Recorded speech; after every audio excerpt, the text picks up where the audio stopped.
It was just a general question of social media. Like, how do you guys keep engagement throughout like the week? Because I've noticed, like, say 2 weeks ago, like I had like a week of like pretty good engagement, and then over the past week, it's gone dipped down quite a bit, but then it's coming back on and up. So I didn't know if like you guys kind of experience the same thing of just like, you know, maybe less people comment on your posts, or you get less likes, and then all of a sudden it's kind of going back up to what it was before. Yeah, I don't know if you guys experience the same thing or not, or how you deal with it, or do you change your methods up with posting or whatever? I hope you heard me. Yeah, definitely. Yeah, I've got a bit to say. I just didn't want to mic hog. Chris was muted for the first 2 minutes of his video, so that's funny. I don't know well, in terms of much experience with social media to really give you a good answer, so I'll leave it to the rest. Yeah, one thing I noticed, so Instagram specifically will tell you when the people who follow you are online. What is that? I'm not articulating it right. It'll give you like a little graph of the people who follow you, and then when most of them are online. So like the people that follow you, let's say like 40% of them are on Instagram at like 9 p.m. Or 10 a.m. or it'll even tell you the day. Like Mondays, they're more active at like 10 a.m. Fridays, they're more active. You know, it'll tell you when your followers are most active. So one thing that you can do is just time your Instagram posts to when your followers are most active. That does take a little more coordination and a little more steps. And if you don't want to be like tied to your phone all day, every day, like making timed posts, there are like apps, like third-party apps you can use, like what's the Hootsuite, I think. There's a couple like apps you can use to like schedule your Instagram posts to go out on like those times that you want. So you might see more engagement then. Nice, yeah, because I post at the same times every day except on the weekends. Like I'll post at 9 o'clock in the morning and then about 6 o'clock in the evening. I've been doing that every day for like 2 weeks now, since I've properly started getting into posting a little bit more. Yeah, I didn't actually know that, Lindsay. That is interesting. I don't know how I've missed that. That sounds really good. In terms of the question as well, for me, it's like it becomes a psychological thing. And so like to me, the first thing that came to my head, this is like obviously a lot of projecting, but like part of it is going to be due to like the algorithm as well. So I always think the best thing is like systems instead of goals. So which sounds like you're already doing. So just stick with the system. So, you know, don't have, it's really it's easier said than done, but don't have the thing in your head. Try and avoid having the thing in your head of being like, I need at least X amount of likes. Yeah. I think everybody like couldn't get caught in that quite a lot, but it sounds like my suggestion was going to be, you know, systems rather than goals, but it sounds like your system of doing the one in the morning and the one in the evening is amazing. So I would just say, just absolutely stick to that system. Yeah, I'm trying not to let it bother me too much, because again, I've just kind of started working on my social media game a little bit more. So if it dips out a little bit, I'm not too bothered. I just didn't know if you all experience the same thing as well, like often, or like week to week or whatever. Do you have a schedule for your topics that you're posting about? Not so much. I try to. I am working on that a little bit more, but yeah, generally I'll try to keep it to like, say, like something a bit more informative for one, then the next one might be like a workout video, then the next one might just be like just something a bit more casual, just like kind of like food for thought type thing. Sorry, my cat is going to dominate me at this point, and I can't really move. So there we go. Definitely no need to apologize for that. So what you may want to consider is creating a schedule for the week that looks at specific topics, and then you can have sort of engagement that people are going to come back for specific things.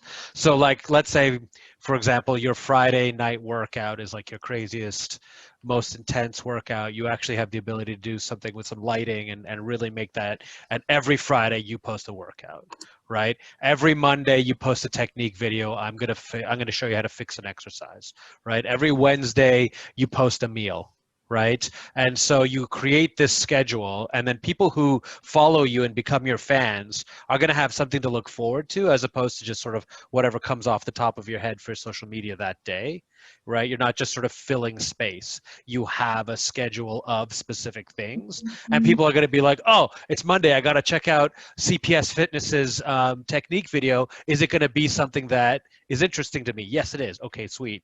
And then Monday, that 10 Mondays happen where you have people doing that, and it becomes part of their thing, right? Like I follow PhysioFix on Instagram, and she's lovely, and she posts all sorts of different, I think it's 3 times a week, she does some sort of, unlock your or work on this type of video 3 times a week. And that's the type of content that she wants to drive. So I'm there to her content 3 times a week minimum, because of what the schedule of what's going on.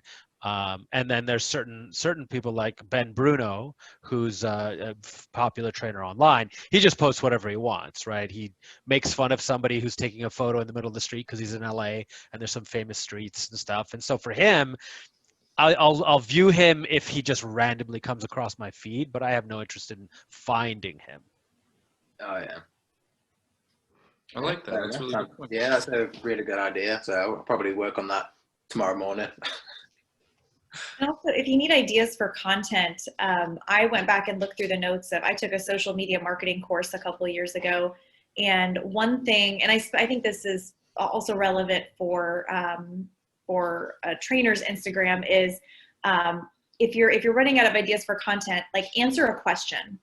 Think of a question that you get a lot, because and I'm not saying this in a way to make fun of people or anything like that, but the general population does not know much at all about health and fitness. There's a lot of misinformation out there. There's a lot of conflicting information out there. I'm sure that as trainers, you guys have gotten all sorts of weird questions. And now that I'm putting myself out there as a trainer, I'm getting all sorts of weird questions. And I'm like, well, you should know that. Did public school or did public education really fail you that much? I mean, I don't say that to them. I don't, but in my head, I'm like, what? This is like, somebody messaged me the other day saying, oh, I just started working out and my heart rate is starting to get in like the 150, 160 zone. Should I be worried? And I'm like, well, wait, how old are you? Do you have any health conditions? Like, do you feel like you're walking? Yeah, I asked her questions to make sure there's no like underlying health issues, and she's just doing yoga and some light cycling, and she's like, well, every time my heart rate gets up there, I take a break for like 10 minutes until it gets down in the 70s and 80s, and then I start back up again. And I'm like, okay, that's okay. Like, you're okay. Like, it doesn't. Your heart rate, like your max heart rate is probably way higher than that. Like, it's as long as your doctor didn't give you any instructions, otherwise, like, it's totally safe to have your heart rate. Or even things like my esthetician yesterday asked me, are bananas bad for you if you're trying to lose weight? Like, are bananas going to make you fat? And again, these seem like ridiculous questions. We know the answers to these questions, but people out there genuinely think bananas make you fat. I'm going to die if my heart rate gets into the 150 range. Mm-hmm. So sometimes, just like remembering questions like that, like do a post about it, because these are things that people genuinely want to know. Yeah, it's so true. You just end up assuming that everybody knows what you know, or you end up at least shifting it a little bit that way. And sometimes the obvious stuff people really love and is really valuable. Yeah. No, that's really good. Start doing that as well. Yeah. If you have clients too, just to be like, well, what sort of questions would you want to know about, just to the general public? Because as trainers, we don't always see, like, we know what we know, and we think everybody else maybe knows what we know, and so we don't really know what kind of question to answer. So just asking randoms or even your clients, like what kind of questions do you have about exercise or nutrition or mental health, whatever. And then it's probably a good way to get some answers to answer. In fact, if you guys want a freebie question, this is a question I've literally had 3 people in the last week ask me about this, about how many rest days to take when you start a new fitness routine. Because, you know, this is January. A lot of people are on the new year, new me bandwagon. And I've had 3 different people tell me that they just started working out and they're working out 2 hours a day, 6 days a week. And I'm like, that's really not necessary. You know, they're taking like a cycling class in the morning and then taking a hot yoga class in the evening, or they're doing body pump. I mean, this is like intense. And I'm just like, what are you doing? No, please take a rest day. So some people think like, so yeah, if you guys want to talk about rest days, because I feel like there's a lot of people out there who are just starting in January who think the best way to go out it is to go hard, go fast, burn themselves out. And that's just like not the case. So this makes me love having, I think my youngest client is in their 40s, and it makes me love the difference, because I'm like, all right, come on, we're gonna get that 3rd workout this week. This is the week. We're gonna get you up for the 3 workouts, 45 minutes each. We're gonna cross that 2 hours of exercise this week. Come on, you can do it. I mean, while you're telling me about all these folks that are like, oh yeah, no, up 2 hours a day, 6 days a week, I would be exhausted being that person's trainer. Yeah, definitely different demographics. You're going to have different ends of the spectrum on that. I find on the same thread, it's not only like the amount that people do, it's that people don't realize that actually it's not just diminishing returns. Like, I think a lot of people are like, yeah, it's diminishing returns, but I'm still going to do the 2 hours. It's like, no, it's actually negative returns. So I think that's something that I've had to tell quite a few people. How do I get rid of my face fat? Or like a lot of like spot reduction kind of stuff. How do you go about answering those? Or do you ever answer them? Yeah, I mean, I can give you my answer. Usually, it's not often face fat, but your body chooses where it's going to accumulate, and your body chooses what order it's going to come off. So, you know, the best thing to do is to work on losing some. It's typically weight loss, so let's work on losing some weight and doing something observable. So here's our measurements, right? Here's your before photos. Here's the places that you're worried about. Okay, now let's go with our plan. And this, I mean, this very easily leads into sort of getting somebody to work with you on a regular basis for, say, 6 to 12 weeks, because then you, or at least if you position the selling part of it, you can aim for that 6 to 12 weeks, before and after. What's the change? You know, I've lost 12 pounds and I don't know if you picked me for the face fat thing, but if I drop 20 pounds, nothing will happen to my face, right? If I drop 40, 50 pounds and start to get into that percentage body fat that I almost never see, then the face, cheeks are last for me. But I just had to learn that by going through the process several times. And so going through that process with them and having some sort of metric, and that then leads me right into sort of the consultation assessment. Let's get going, make a plan, and off we go. And that's, yeah, I'll stop there. Adrian, you have lovely cheeks. Just gonna make that clear. Yeah, no, I was just joking. yeah, you know, and I think this could make some good content too, because I mean, I feel like as trainers who really strive to focus on like evidence-based practice, science-supported practices, you know, there's an uphill battle on social media. All of these fitness influencers, you know, usually they're selling something, you know, that do tell people, yeah, to reduce fat in your face, you have to do these chin exercises, or to get the booty, you got to do this. And it's like, you know, so yeah, I feel like that would be a good post to talk about like what, you know, because there's a lot of people that blame genetics for a lot of things. Like genetics is why I can't lose weight, or genetics is why I struggle to run, you know, and it's like, or something, you know, where it's like, no, actual genetics are things like, you know, how your fat is distributed in your body and where you're going to lose fat first versus last, you know, but so it's sort of like, you know, science-based practices for like what you actually can control in a health and fitness journey versus what you can't. Yeah, I feel like that's something that, I mean, it's a hard pill to swallow. People don't like to hear that, but I feel like that would be a great question to answer, like on social media. What about the whole skinny fat? So I had a girl a couple of years ago who was like, oh, I want to lose a little bit around my waist. And I was doing a weight loss challenge at the time, like a 3-month weight loss, Biggest Loser kind of challenge. And I said, well, let's measure your body fat and let's see where you're at. And then we'll see where you're at after another 3 months. And so I want to say 130, 135, but like 5'4", small girl. Didn't look real chubby, but I measured her at 46% body fat. Every place that I pinched, any sort of like skin flab was all fat. There was almost no muscle. So that leading into another post too. I don't know how you do it because that's kind of, it's almost attacking skinny fat people, but just to look out for that too. Yeah. Recomposition. Yeah. So you're, yeah, go ahead. Oh no, I was just gonna say I was actually gonna do a post this week talking about like body composition and muscle density and just general things about that, talking about basically people being like skinny fat where they look in shape but not like be healthy, but yeah, like you said, like they're just pretty much all fat with not a lot of muscle. Mm-hmm. But then you've got people too who look like they're a little overweight, but they're beastly strong, or they're just like really fit endurance-wise athletes. And so that's, yeah, it's a fun thing to play around with. Mm.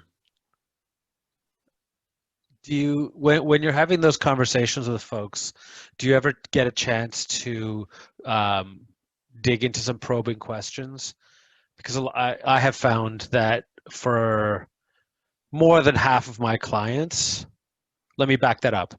For more than 90% of my consultations, weight loss comes up.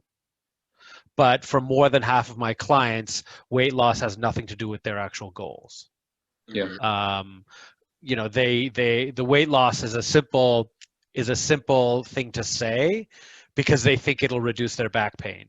But then you work on strength and posture, exercises, and changing their habits, right? Like the way that I'm sitting right now is because my knee is screwed up. But if I sat like this, twisted up all the time, and my computer, and I worked at a computer, that's going to be a postural. So, long story short, have you had a chance to do that where you dig in behind that question to find out if weight loss is actually their goal?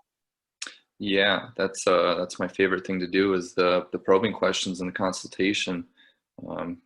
Best place to really get to know somebody, and a lot of the times, like you said, what their goal is isn't necessarily what their goal is.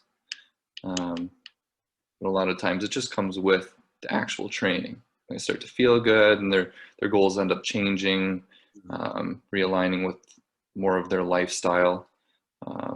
I think that social media plays a big part in what our goals or what the general public's goals are. And so they come to me like, I want to look like that. It's like, you'll never look like that. But let's work on this. I don't say that. Well, let's work on this. And then they start to improve how they look and they see themselves, and just that, that little building of themselves makes them feel better, relieves that. Yes, always probing questions. I love that.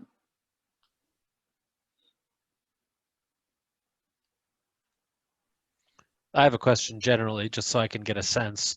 What demographics are everybody's clients, typically? Fred, you start. Yeah, so I would say mostly, at least especially when I was working in a gym. At the moment, it's a bit different because I don't have as many clients, but it was definitely the middle-aged women I seem to get along with quite well. And then I think younger men, but then I don't know. I think the demographic of that gym skewed it a little bit. At the moment, it's kind of well split, but there isn't that big of a sample size. Yeah, not a great answer, but yeah, it's hard to say. I'd say probably the majority of my clients were around like late 20s, early 30s kind of age. Usually, it would usually be the women want to, just lose a little bit of weight and tone up, and then the men wanted to build muscle. That was kind of like 80% of the people that I've worked with. Goldman?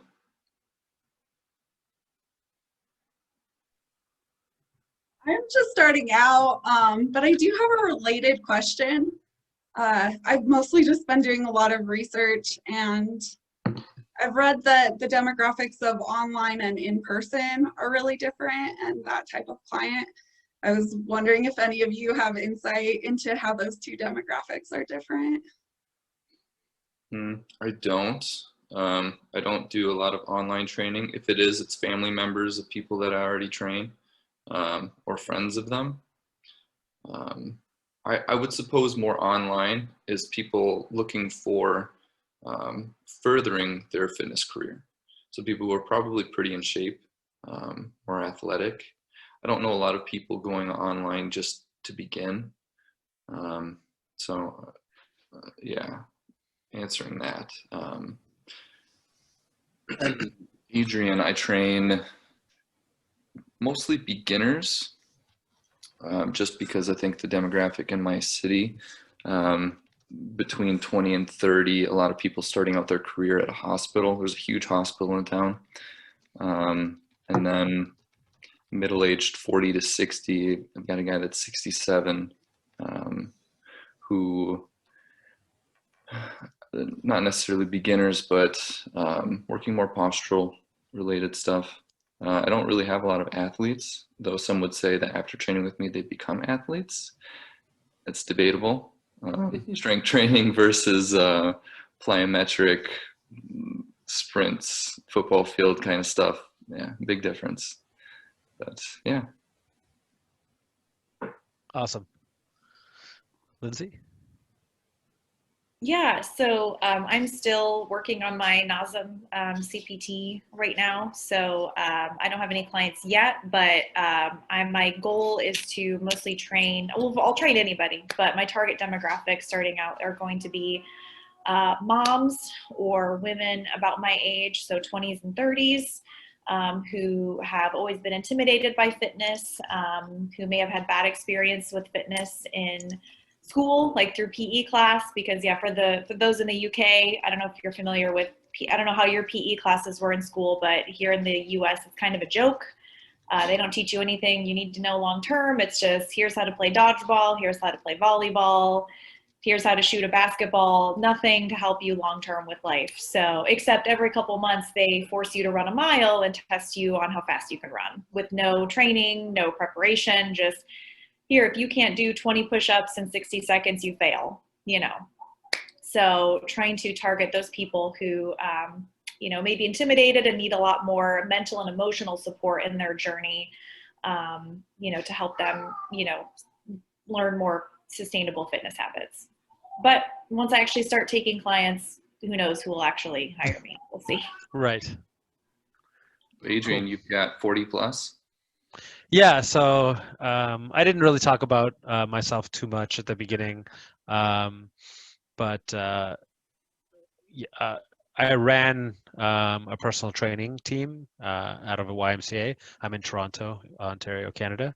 And so I ran a team of 20 trainers for 3 years. And then as well, by choice, was training people and ran the vast majority of the consultations and sales.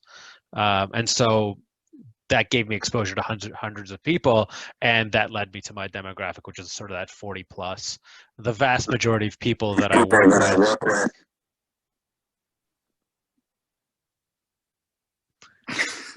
Sorry, Greg, your audio's come through kind of funny. Welcome though. Okay. Feel free to just listen in. Yep, I can hear you now. Okay, so the folks that ended up staying with me tended to be 40 plus, and tended to be sort of overcoming some sort of barrier. So I'm in pain, I can't do something, or there is something I have to do, like chase a 2-year-old, but it's exhausting and my back hurts every day. So that's sort of that's where I sit with the vast majority of my training, with the occasional sort of like I have some an older artist, but a musician that has to do like album covers. So we'll ramp up for the photo shoot for the album cover.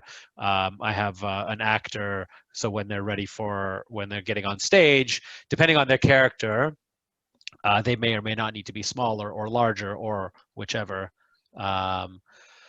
So those are the outliers. The vast majority is just sort of 40 plus and wants to feel better and feel more fit. Okay, nice. I never know whether I should put people on the spot, but Greg, if you want to introduce yourself, now's the time, or just go like this. Either way. Yeah, sure. What's going on, guys? Greg, I'm from Queens, New York. That's where I'm currently located. I've been NASM certified as a personal trainer for about four years now, but not until the pandemic started did I really start putting it to use. I've been a high school collegiate athlete, so like that was my exposure to training and kind of the benefits of it. And for some time after I graduated from college, I also worked as a physical therapy aide. So that was kind of my initial exposure to helping people through like a rehab program and learning how to cue people and whatnot. So like I said, recently, so since the pandemic started, so like last year is when I started actually training people, and I kind of just jumped into it on my own. So it's been like a bit of an up and down experience. So yeah, I'm just learning, just looking to like network with people and like connect with you guys, and just learn from everyone's experiences and share my own experience. Awesome. Yeah, awesome. Good to have you here, man. So I have a question for you guys. Pretty damn specific.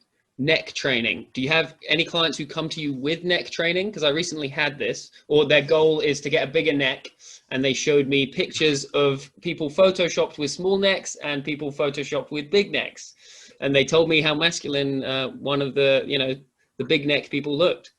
So where are you guys on this? What's your play? No, I've never had anyone come to me to train the neck. I mean, the only thing I can think of is, like when you see like a boxer like do the thing where they like lie on a bench and they've got like the strap on their head and they're just doing that with the head with the weight. Neck harness, yeah.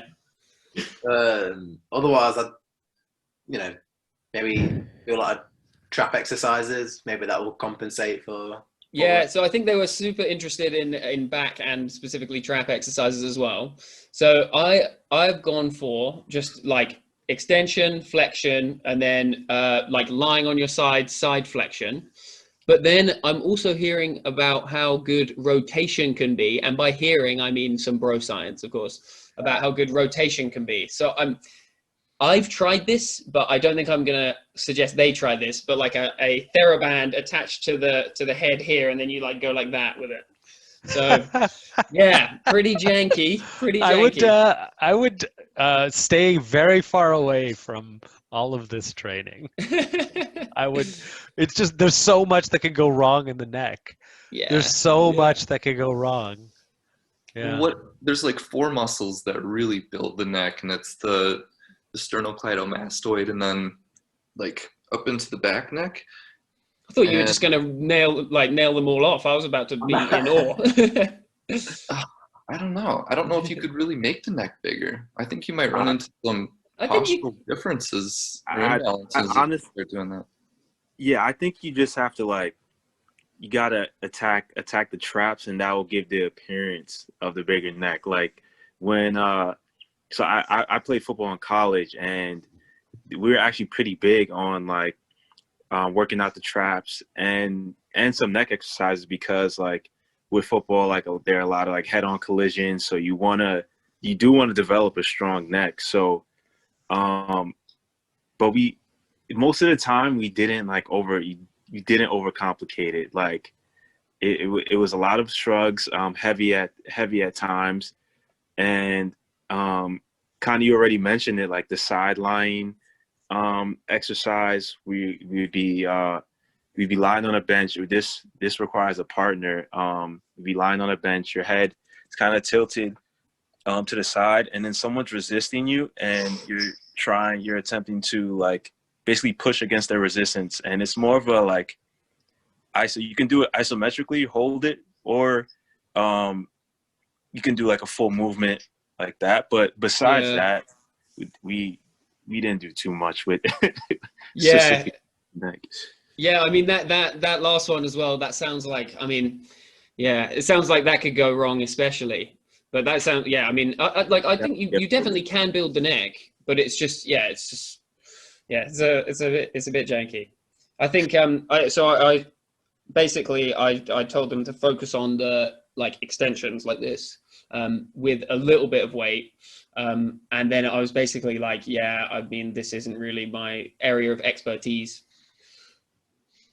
That's so funny. The other day, I just saw a local trainer here who works out of a gym it's just like barbell training. Like it's just for people who like are going for like maximal strength and like muscle, but they do the Olympic lifting, stuff like that. And so she's constantly doing like, maximum strength on squats, bench press, all that stuff. And she just recently posted a picture of like her, like the muscles in the back of her neck are big and really well developed. And she's just like, check out my neck or whatever. So, but I know she did it through just like lifting as much as humanly possible. So maybe your client could get into that. Yeah, I mean traps definitely. I mean shrugs and then stuff like deadlifts. But the actual width of the neck was the bit that usually people don't focus on. So yeah, I'll keep researching. I'll let you guys know. No, that's a weird one, but interesting that's the part of the masculinity that they want to focus on. This strikes me as a time for probing questions, like we were just talking about earlier, calling back to that, because it could be, the neck just is what they're focused on. Because overall, is this client, like, do they have the ability to do 20 consecutive push-ups? Do they have, what's their strength level otherwise? Yeah. So I should have clarified. This is somebody who's been lifting weights for like on and off for years, or on and off for a decade. So it's not like he's misunderstanding the point. I think he knows more than my story would suggest about like lifting weights. He knows about traps. I'm sure he's done a fair amount of shrugs in his life. And he was like, no, literally the neck. And did you get a chance to break down their programming?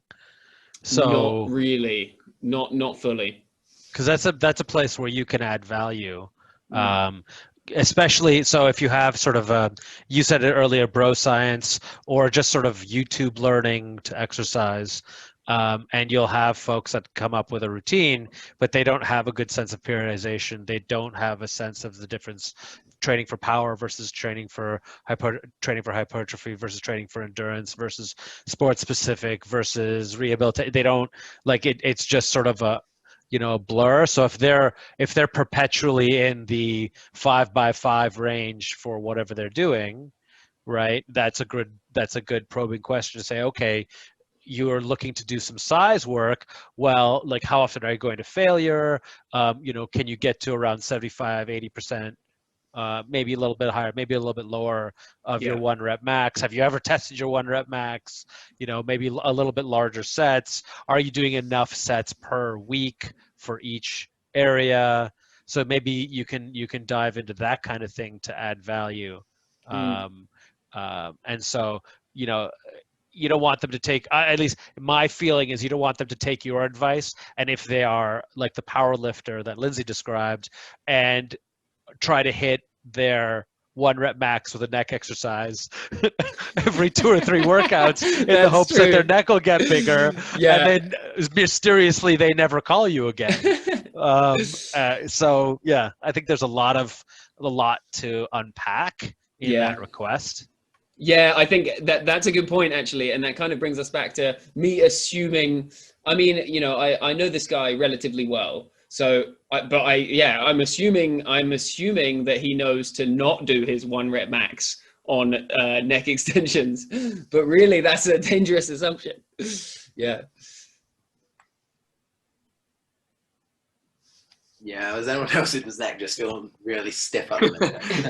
I'm like, ugh. You always see people at the gym who are trying to build traps. They're always doing shrugs. I think that, along with doing a lot of bench press, a lot of years of my life not really knowing progression and proper form, I developed forward shoulders more because of that. So I hardly ever have anybody do upper traps. Now, again, I'm not training bodybuilders or athletes, people who are going to get hit. But I almost never train just specific upper traps. Mid-lower traps, yes, but rarely are we doing shrugs or anything. So you don't like shrugs, or you think if people are doing them, they should just know the downsides in like potentially?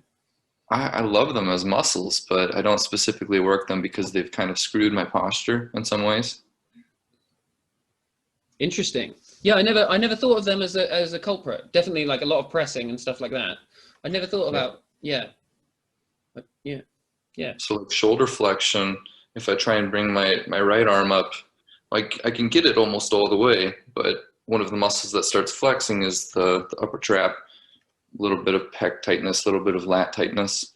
And my left side is definitely not as great. I can bring it back further, but I'll probably never be able to do an overhead squat. Well, not never, but a long ways away. Just for that reason of working those muscles so many years for so long and not really knowing why. Just because they look good.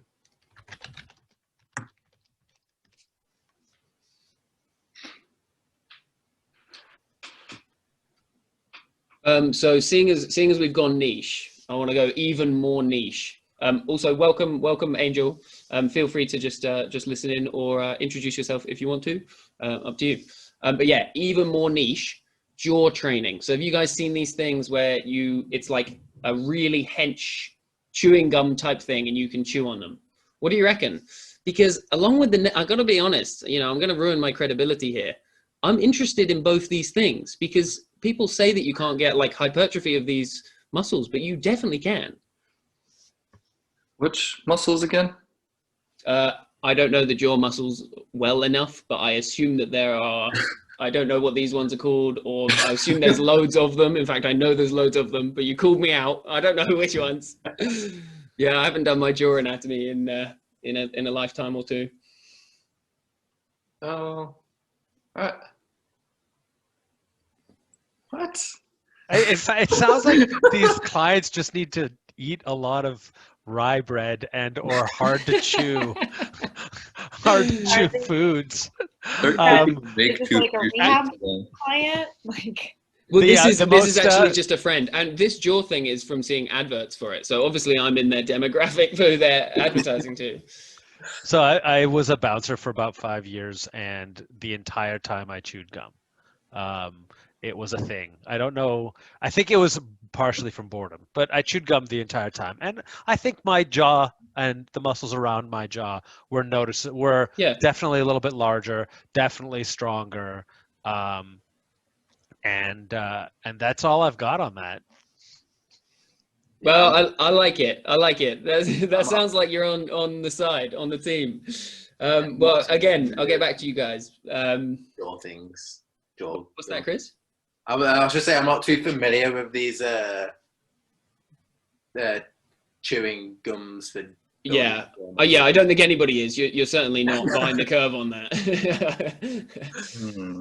Not to always keep bringing stuff back to social media, but I feel like this could also be another good social media post. Like I'm seeing a trend on TikTok of like people, like specifically it's actually dermatologists who go to like the skincare aisle at the store and tell you what products are worth it or not. And I'm like, I think that could be a cool post to like go up and down like the fitness aisle at like a big box store or a sporting goods store and say like, you know, if you're looking for fitness equipment at home, like what's worth it, what's not. Like the other day I saw, do you guys remember, my mom had one of these in the 90s, the Thigh Master, you know, that you put in between your thighs and just squeeze them, you know, and I'm just like, they still sell those. I saw those at the store the other day and I was like, oh no, like, I can't believe this is still or like the squeezy thing to whatchamacallit, I don't know, it strengthens your hands. I don't know, but Stressful. No, not as stressful. They're called, I think in America they're called like Captains of Crush or something. Yeah, but Captains of Crush, grippers. Yeah. Grippers. There you go. Yes, yeah. Sorry, I don't know the technical term for it. Oh yeah. There's a fantastic. Oh, go ahead. There's like bars that you'd bend like that. I want to come down on the side of pro gripper, not necessarily as a training tool, but especially in older clients, grip strength and a grip strength test it can be a very strong indicator of other issues. And grip strength as the weak point on the deadlift can teach you some things about the client. It's been a couple of years since I've dug into it, so the information isn't as fresh, but it's definitely something that I go back to if I come across it. So if I find somebody, like, let's say they're back squatting, 75-80% of their body weight, but then they try to deadlift reasonably the same number and it's a grip that gives out, then I'll go back to those notes. So having a gripper around might be fun. No, I wouldn't give somebody like, I need you to do 5 sets of 20 on the gripper. All right, let's go. How's that hand fit? Like, I would not use it in that method, but I think that grip strength is pretty cool as something to be aware of and to incorporate if possible. Yeah, because grip strength, correct me if I'm wrong, but isn't it, it's a bit different in terms of doing like concentric, eccentric stuff on the gripper. It's a lot different than actually holding like I guess it's isometric, but holding like a bar or anything. So it's actually, I remember seeing some research about how they were trying to get people's ability to grip like in sort of a deadlift context better, and the gripper didn't translate over. I guess we all kind of suspected that, but yeah, I thought that's interesting. So to build grip, what are you guys saying? Like farmers walks, I guess deadlifts themselves, double over. Anything else? Yeah, hanging. Yeah, that's a good one. Yeah, I like doing sets of like, say, I don't know, something like 100, 120 on a deadlift, and then like holding it on my last rep for a little bit, or like a bumper plate, like the 20 kgs are usually pretty thick. I like plate holding. Oh, like so you've got an open grip like that. Yeah, so I'm like, so yeah, it's like a pincer grip. So I'm kind of holding them with my fingertips like that. Yeah. I wish I could walk right now, but I made my own grip block. So it's the last, I would say, it's the last 4 inches of a 2x4. And then you just need an eye ring that you screw in, and then it'll clip onto any cable machine. So visualize a 2x4. So you can grip it this way. So I've gripped the 2x4 this way. You can grip it this way. Right. The long side, right? You can grip it 1 or 2, right? You can do sort of a climber's grip, which I can't show you properly, right? But that type of a grip, and because it clips onto a cable machine, it's an isometric grip, but you can incorporate it into a midline row type movement, or you could just do an isometric hold, but it also allows you to challenge different configurations.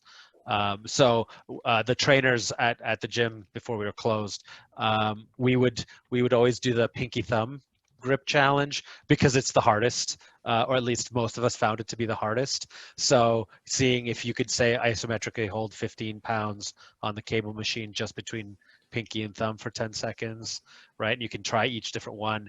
Anyway, the reason I brought up that tool for grip strength training is because it's probably, like, first you could probably get the piece of 2x4 as scrap for free, and then that screw is probably 12 to 15 cents.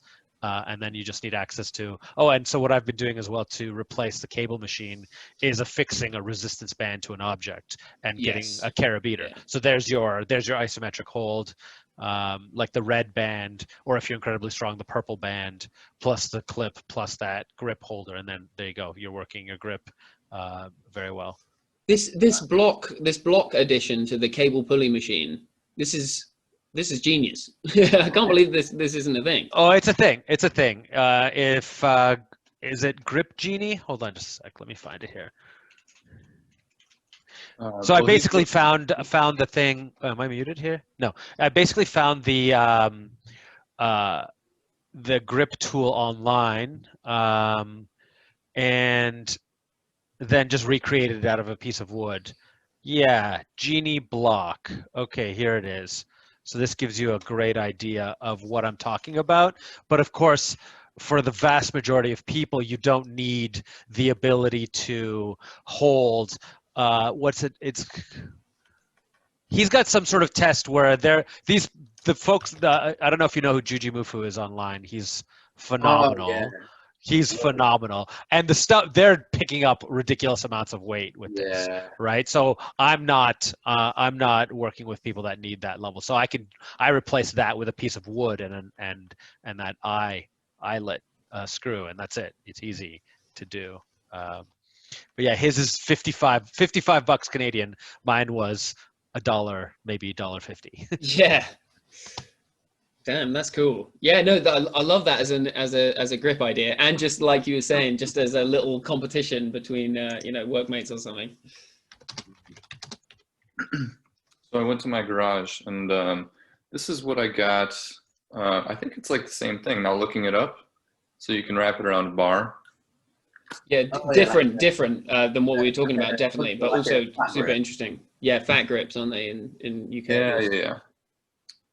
The fat crayons, they like to call them. So, like the Crayola. They hate them, but like the dead hang in using them. Had someone start out with like less than 10 seconds, and throughout the summer doing outdoor workouts on the playground, they were able to hold it up to like 50 seconds, and that drastically changed their strength in other exercises just because they had that grip strength.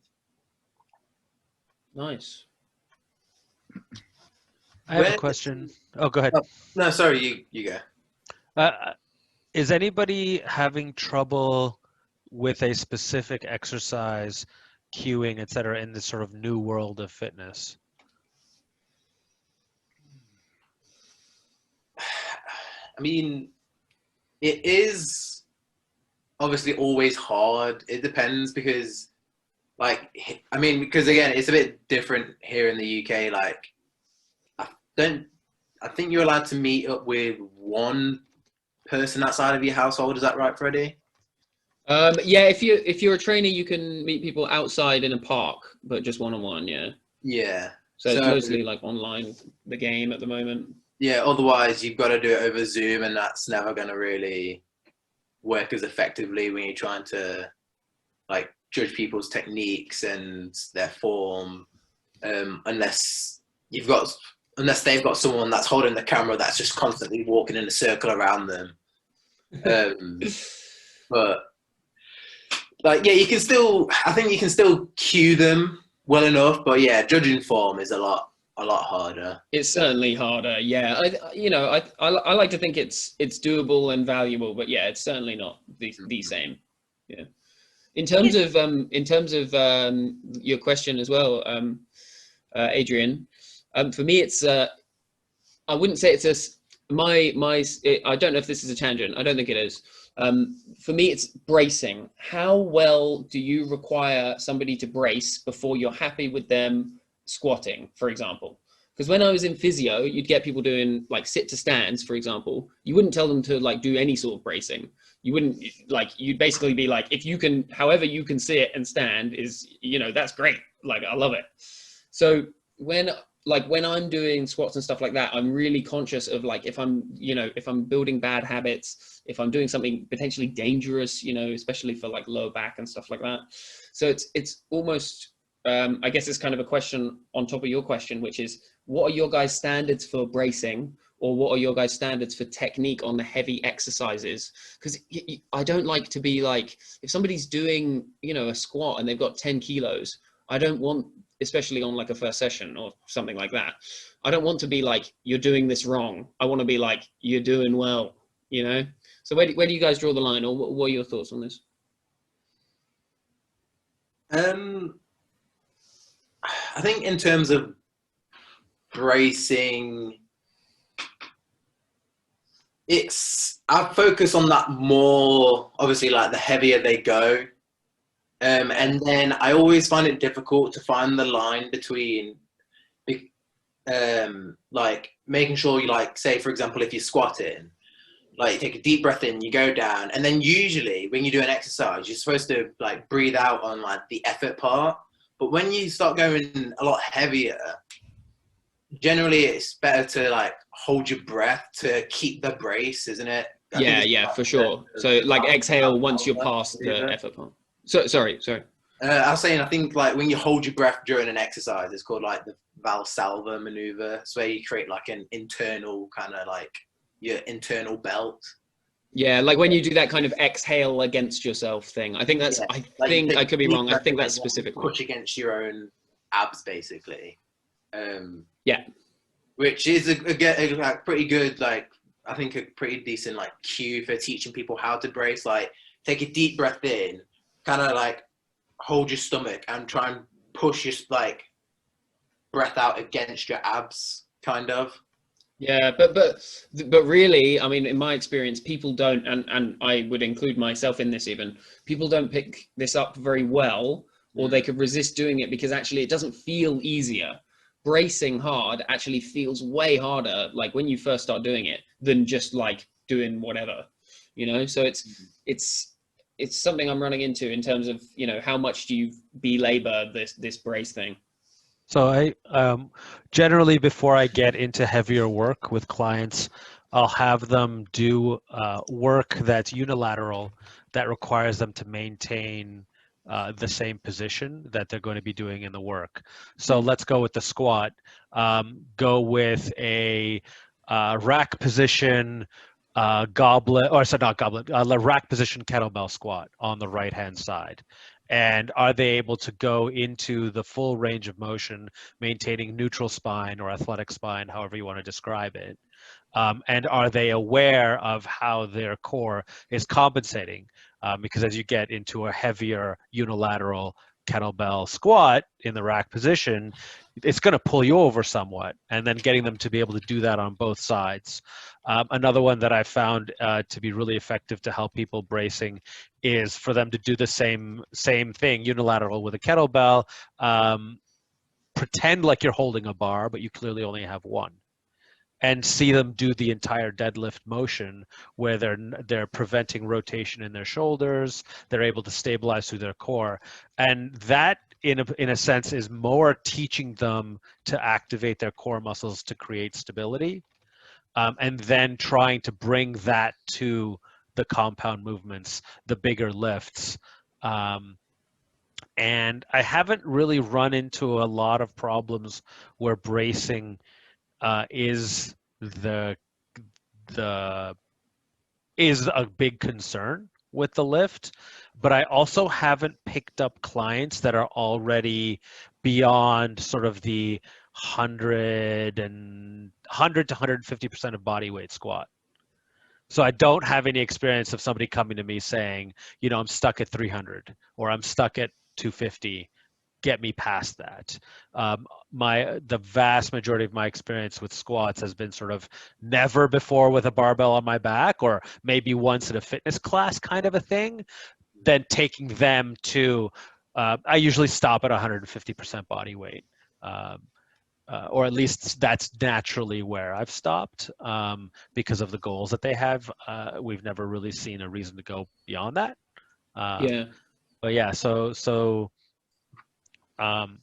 teaching them to engage their core by compromising it in a safe way.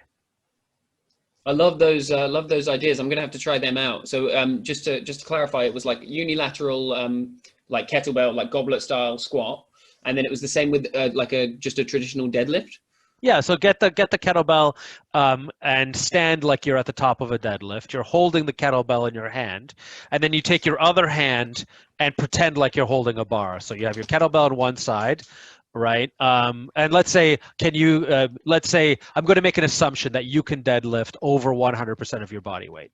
So if you Freddie, like you're trying this out for yourself. So try this with a fairly heavy kettlebell, say 35. Maybe your first go, try 25 just in case you don't want to tweak your back or anything. You've never done it. But you do want to get this to a point where you are quite challenged by the movement. And then in a mirror, you have your hands and you're pretending to hold a bar with the left. You've got the kettlebell with the right. Your shoulders are even because you're at the top of the position. And this is not very challenging. But now move through the full range of the deadlift motion, maintaining the hands in position. And watch your shoulders. Can you get to the bottom position of the deadlift, kettlebell still off the ground, without allowing that right shoulder to dip where it's got more load, and the left shoulder, it has started to fall behind because there's nothing pulling it to the ground.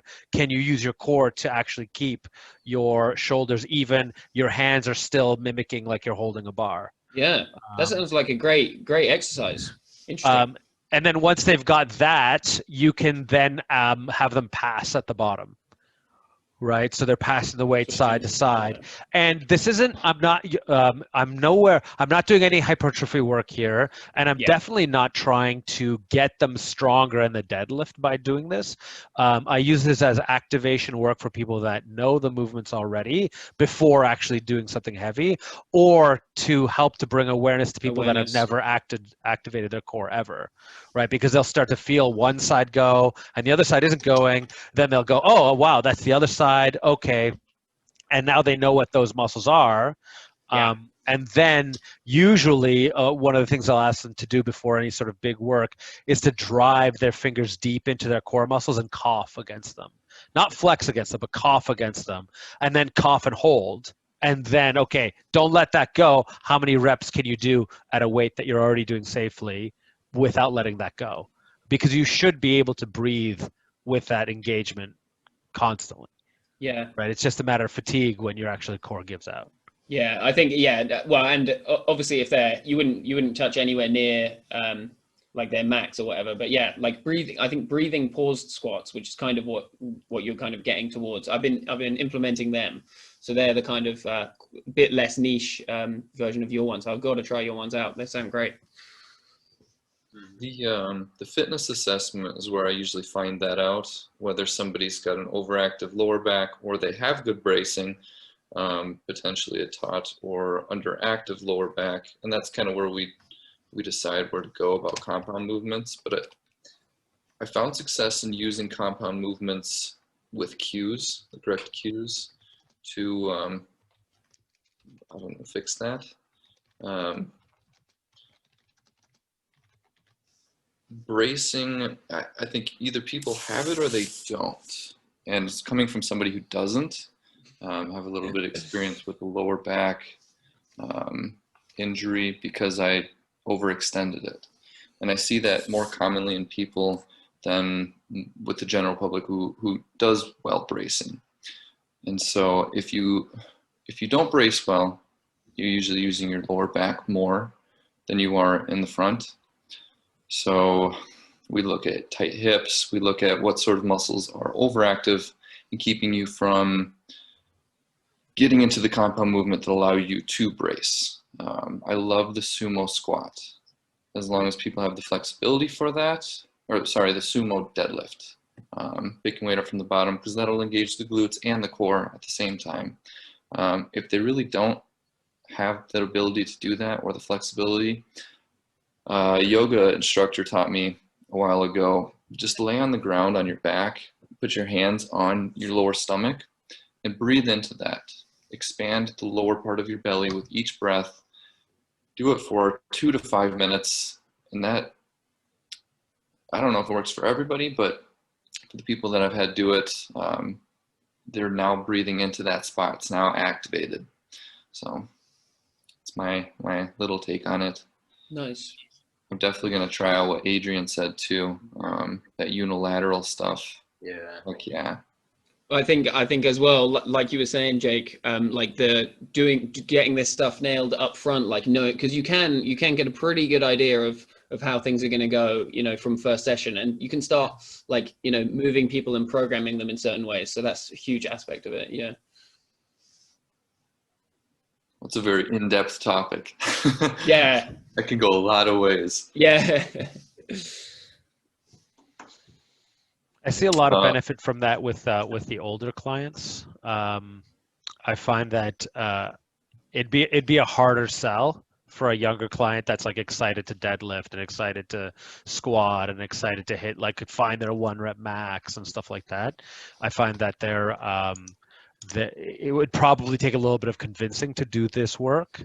But older clients that are like, I just want to be able to pick up my toddler and not feel a sharp pain in my back. Well, what's more like picking up a toddler? A barbell that's, nicely evenly distributed and won't move until you're ready to pick it up, or, safety cleaning a kettlebell from the ground to the rack position, then squatting with the kettlebell in that position, then standing up squat thruster style and pushing it overhead. I don't recommend throwing your toddlers away, because even no matter how frustrating they are, but that series of movements is way more like wrestling with, a little one that doesn't want to get dressed than a deadlift is. So it's actually quite easy to convince those clients to do this kind of work. I feel like we're going to more like the functional kind of style of training. So like exercises that would relate more to your everyday life. Where do you guys land on like oscillating exercises? Where like, for example, if you're going to do a barbell shoulder press, but then you've got some resistance bands on the end and kettlebells are attached to them. So when you're picking them up, the kettlebells are swinging. So it's forcing you to stabilize yourself a little bit more. Like what do you think to those? So once again, having a team of 20 personal trainers that are willing to do stupid stuff has taught me all about that.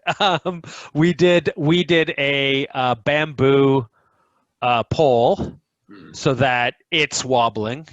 Okay, yeah. Then we did resistance bands, and then we did kettlebells. So we had 25 pounds per side, and you had to clean it, press it, overhead squat with it if you had that mobility, and then back down. And I have never had as sore a core after a workout as I did after that. Also, it was probably really stupid and should waive any insurance that you have. So like getting them into position, like the way that bar was, like it felt super dangerous. Yeah. But also absolutely destroyed my core. It was nowhere, we couldn't get any sort of weight that was taxing for like your shoulders in the overhead press movement, right? Like my shoulders are fine. It just wasn't the bottleneck. The bottleneck was the ability to hold the weight while it's doing this and try to get it overhead. And I have a video. I'm trying to find it right now. I mean, I bet it's super valuable, but for me, I try and steer away from those sort of things with clients. I mean, I do stuff, like stuff on the Swiss ball. You could argue same thing. I'm not doing like squats on the Swiss ball or anything like that, but yeah. I certainly don't have much of that stuff that I integrate at the moment. I'd be interested in having it in, but I think it's when you add like a layer of sketchiness. Like sometimes I'm sketched out by even clients doing basic movements. So yeah, I don't know. I'd be open to specific ones and stuff for sure.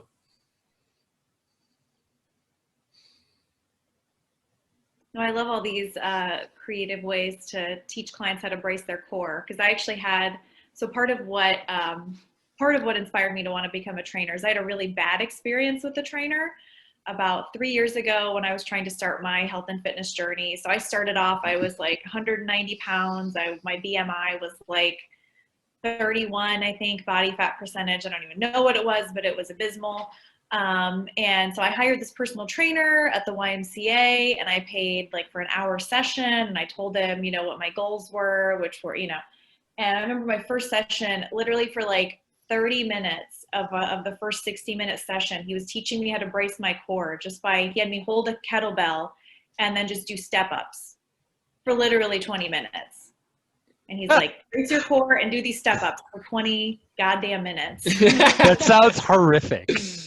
I know, and then it got worse. And the second half of the session, because I told him specifically, I was like, I want to pay you to teach me strength training because I know how to do cardio. Like I think he heard step ups. I want to pay you to teach me step ups, and then he's like, why is she annoyed? No, so like, I mean, I know I was big, I was super out of shape, you know, and so, I told him, I was like, I don't need you to teach me how to do cardio. I know how to do cardio because I had been a runner before in a previous life. Like I knew, you know, I had taken cycle classes before, like I knew what to do, but I was like, I need help with strength training. Teach me how to do free weights, you know, all that, you know, just train from the ground up. So the first session, was like 20 minutes doing step-ups with the kettlebell to practice bracing my core. Then the second half of my session was putting me on an arc trainer for 20 minutes and like humiliating me in front of everyone at the gym because I'm like big and I'm like huffing and puffing. You know, I'm on the trainer going like, you know, and I never went back. I was like, I paid for a 6-month package. It was like $500. And I was like, fuck it. I'm not going back. Like, screw this guy. Like, he didn't listen to me. I don't think he's going to listen to me for the rest of the 6 months. Like, I'm done with this. So I did it myself. No, he did it. He did it all to inspire you. It was all calculated, all part of the plan. He's been with you the whole time. Oh wait, no, real quick. He still works at the YMCA where I work, and every time I see him, I'm just like, Oh, you work at a YMCA? No, I work out at a YMCA. I'd love to work at a YMCA, but no, he still works. I'm sure he's a great trainer. You know, he just sounds like he wasn't the trainer for me. Yeah, no, I see your shirt. I love that. No, I love the YMCA. So how many years you guys ago meet again? This was 3 years ago. That's Omar in the background. He is 100% waiting for his turn. I forgot.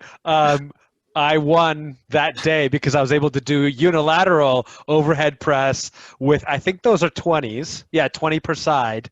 And that thing was wobbling like you would not believe. That's why I'm laughing my ass off. Anyway, so the YMCA manual is actually, like a lot of things for the YMCA, kind of out of date.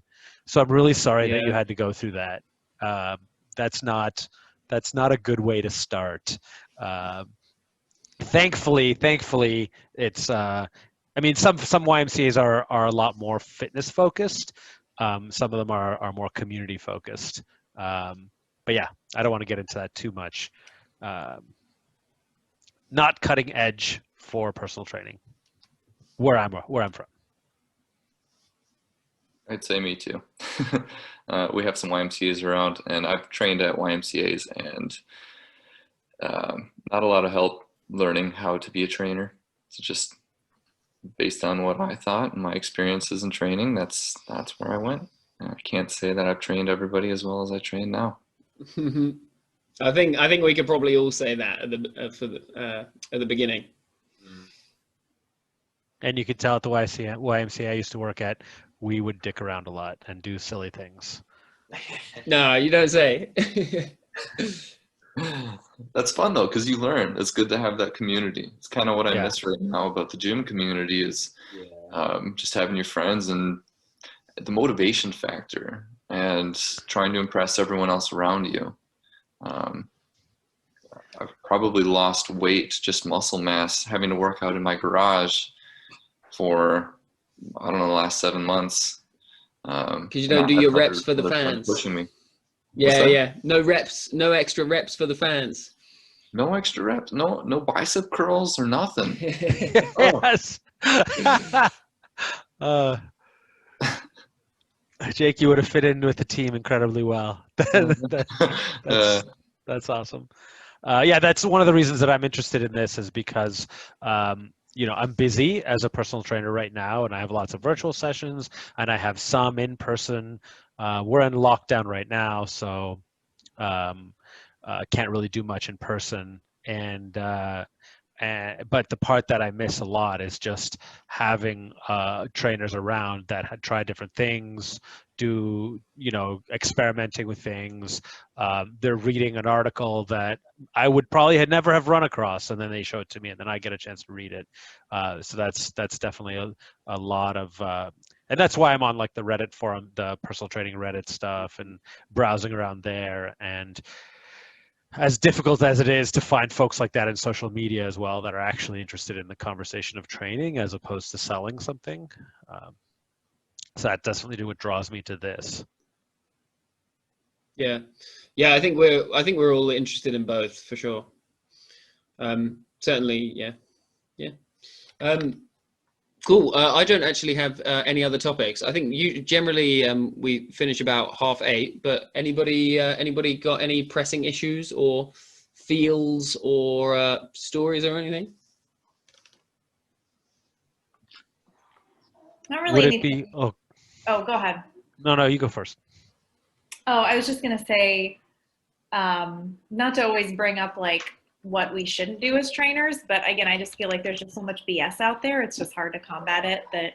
So in addition to having like 3 people this week say like, oh, I'm working out 2 hours a day, 6 days a week, like, is that enough? I've also had 2 out of those 3 people say they recently just bought some greens protein supplement powder from some lady on Instagram they saw, and it's actually they neither of them know each other, but they both bought the same powder, and they're just like, yeah, what do you think about this? It's supposed to like reduce bloat, and it's like microgreens and this and that. And I looked it up, and I'm like, oh my god, it's just gonna give you very expensive urine is what this is gonna do.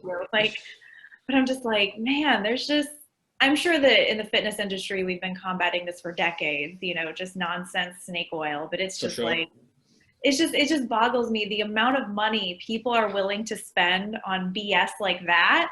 And then they say like, oh, I can't afford a personal trainer. Yeah. But you'll spend like $60 a month on these worthless supplements. But, you could come see me once a month for less than $60 and I could actually help you.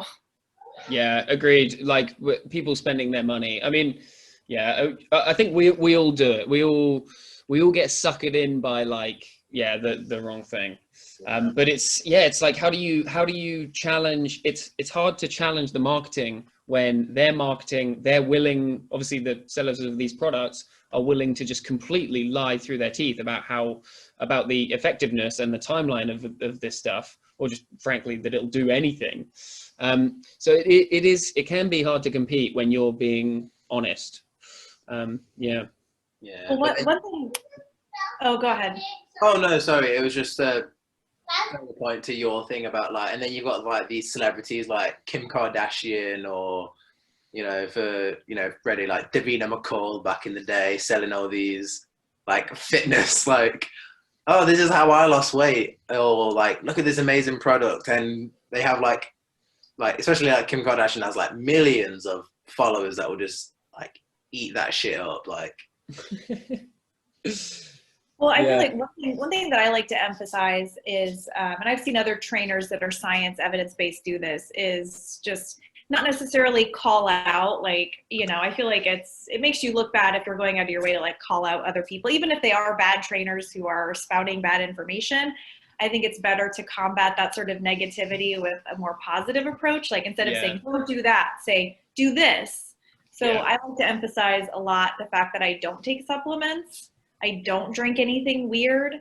The weirdest thing that, that's another top question I get a lot, because, I went through my own major weight loss and fitness transformation. So people come to me saying like, I want to know like, what supplements did you take? What did you put in your smoothies and this and that? And when I tell them like nothing, You know, the most weird thing, I put collagen protein powder in my smoothies. I don't need it probably, but I don't know, it makes me feel good and it's not really that expensive. So, but other than that, yeah, like all that stuff. And it blows people's minds that like, in order to be, it's sort of like what I said last week for the people that weren't here. Like when you're thinking about marketing your business, and I talk a lot about sales and marketing because I work in sales and I've taken like extensive sales training. So that's why I have sort of, you know. Oh yeah, I'm interested in sales and marketing for sure.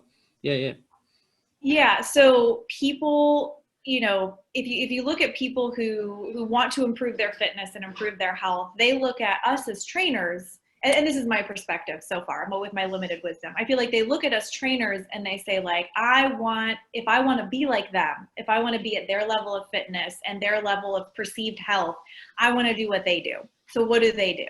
You know, and so if you really promote the fact that, no, I eat a balanced diet, I just eat the right foods in the right portions, you know, I don't take supplements, I don't drink microgreens or this weird stuff, you know, that the people sell on Instagram. I feel like that, you know, I feel like the more we sort of get that message out there, the more relatable we might seem, you know, instead of like, no, in order to get fit, you have to spend $60 a month on this nasty green drink that, you know, will probably give you diarrhea.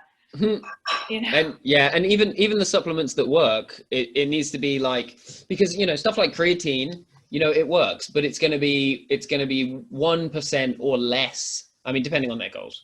But for you know, for a lot of people, these supplements, even the ones that work really well, it's going to be 1%, and it's going to be nothing compared to like you know, calorie deficit and stuff like that. Like that's the huge stuff, and it's all basic, and you don't have to pay any money for a calorie deficit.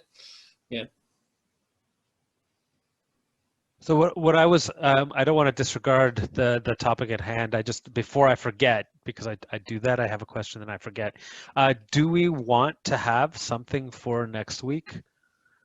Not necessarily like a homework assignment, but do we want to have, yeah, you want your grip strength? You misspelled neck. Yeah.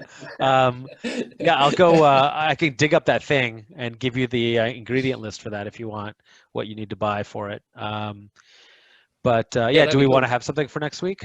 I think, yeah, if it like, well, when you're going through your weeks, guys, yeah, if you can think of something like that, you know, a good issue that you're either dealing with or you see other people dealing with, I think that'd be, yeah, I'd love that if people were doing that. Yeah. How about a debatable topic? Yeah. Like Ooh. booty blaster workouts. What was that? Athletes in the Olympics. Ooh. What's that? Wait, what was it, Jake, that you suggested? Steroids, booty blaster workouts. Transgender athletes at the Olympics. Oh no, that's going to create Very beef. I think that's going to create beef, or it could do. I've seen it create beef. I heard booty and I heard steroids. I don't know if they were mixed. What was it, Jake? Sorry, I had to get you to repeat booty again. Booty blaster workouts. Oh, like the best. Yeah, people who want to take steroids. I've had a few people ask me about that recently. I've no idea.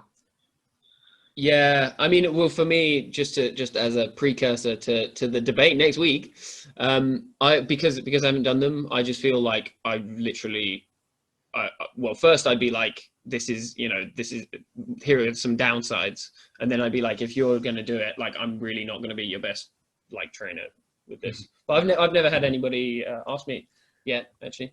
For glute workouts? No, I think this was separate. This was take steroids just for your glute workouts. I think it was a separate thing. Oh my god. Yeah, performance enhancing drugs. I'd love to talk about because I think there's probably a lot of misconception around using them, and I've encountered as many success stories as,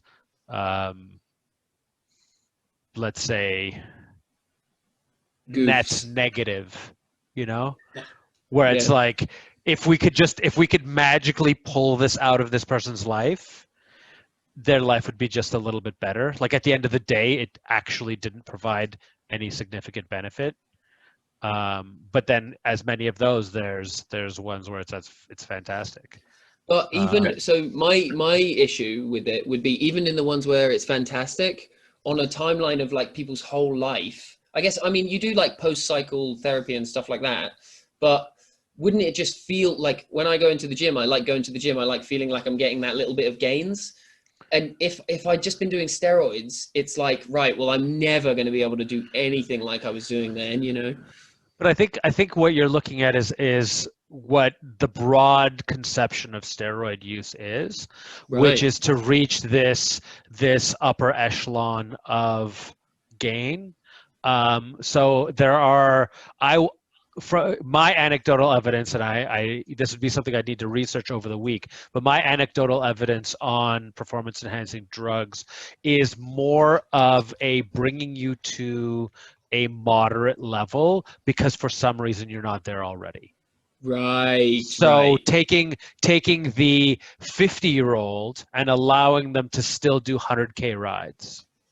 Yeah. Right? Okay. So this person if this person was standing next to a healthy athletic 25-year-old and the blood work was done, their panels were done, and they did an assessment with a personal trainer and they did an assessment with a doctor, they would appear roughly the same. Yeah. So that'd be like TRT. So, yeah, exactly. Yeah, And that's performance. That is a performance Yeah, enhancing drug. Yeah, what is it doing? It's taking Jimbo, the 50-year-old, and allowing their body to perform kind of like the way that athletic Jimbo, the 25-year-old, performed. Nice. Yeah. Right. No, And it's not at all the same as sort of the no, I do have an extra pec. Like that is sort of what everybody knows about performance enhancing drugs as. Yeah.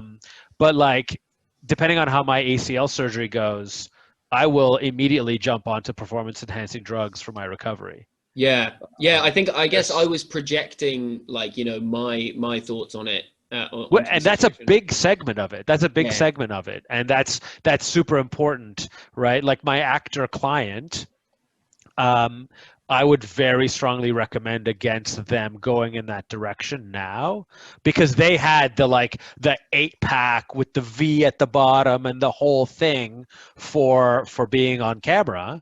And the way to get there with drugs is a 3-month, fairly costly method, or naturally, basically, they're doing that's their entire life. They're weighing everything, measuring everything, hoping that they're the type of person that's going to show abs at a reasonable % body weight, et cetera, et cetera, et cetera, right? So for them, the drugs just got them their job, and then they're done with them. Yeah. Right. So I think it's a very nuanced topic. Yeah. When you ignore the 25% of the realm, which is that, like, you know, the preposterous, massive, requiring more matter. Yeah. Like, do you really need to pick up 1,000 pounds? Like, is that actually a thing you need to do? Because I think there's something very unique about you if that's the thing that you want to do with your life.